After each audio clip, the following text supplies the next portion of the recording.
with the mean of 49, 63, 57 next, will be 1 less than 1 million. Go.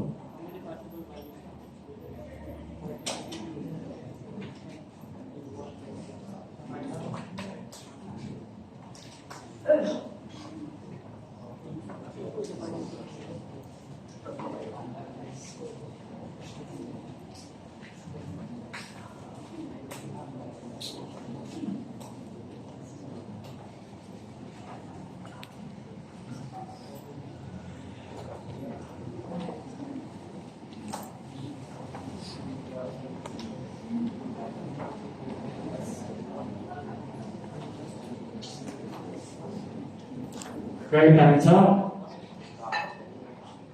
Stop writing now.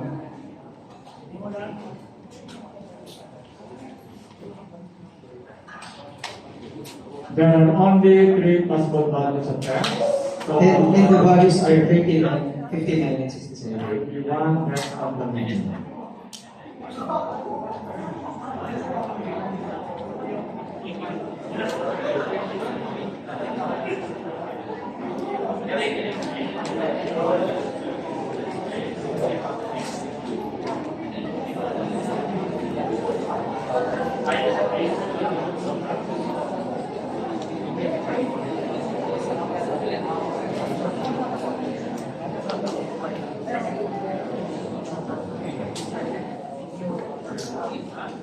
Okay.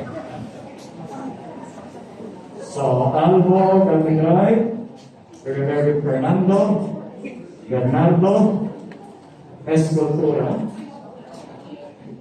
Tam, and Rodriguez.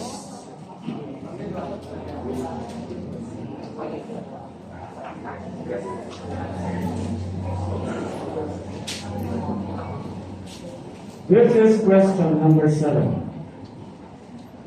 In a rectangle with area 60 square units, the sum of the distances of a vertex from the other 3 vertices is 12. If the diagonal can be expressed as n over n, where m and n are relatively prime positive integers, what is the value of m plus n? Let me repeat.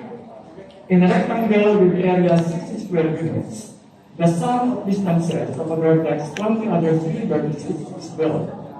If the diagonal can be expressed as n over n, where m and n are relatively prime positive integers, what is the value of m plus n? Go.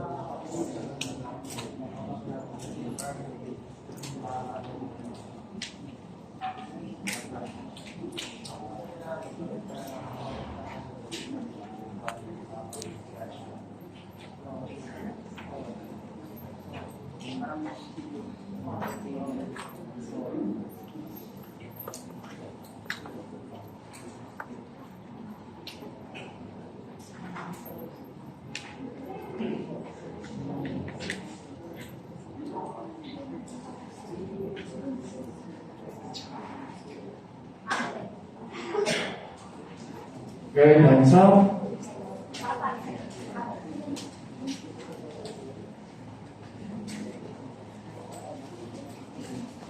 Okay, stop writing now. Okay, the sum of m and n is actually 13. The value of the sum is 11 over 2. So algebraic approach lang. A plus b plus square root of a square plus b square equals May I know the correct answer, Judge? it's 11 over 2, that's why 13. It's not 13. It's 13. I'm just saying 13, right? It's 13. Exact answer for that. So the following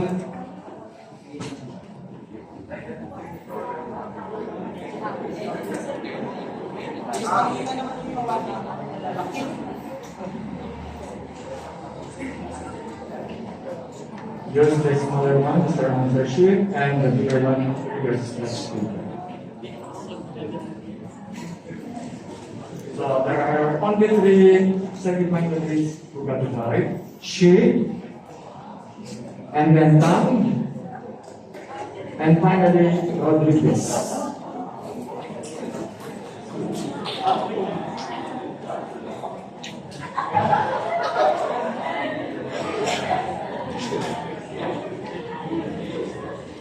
This is Question number 8. A rectangular prism has a square base and altitude of 10. The side length of the base is chosen at random from the closed interval 3, 12.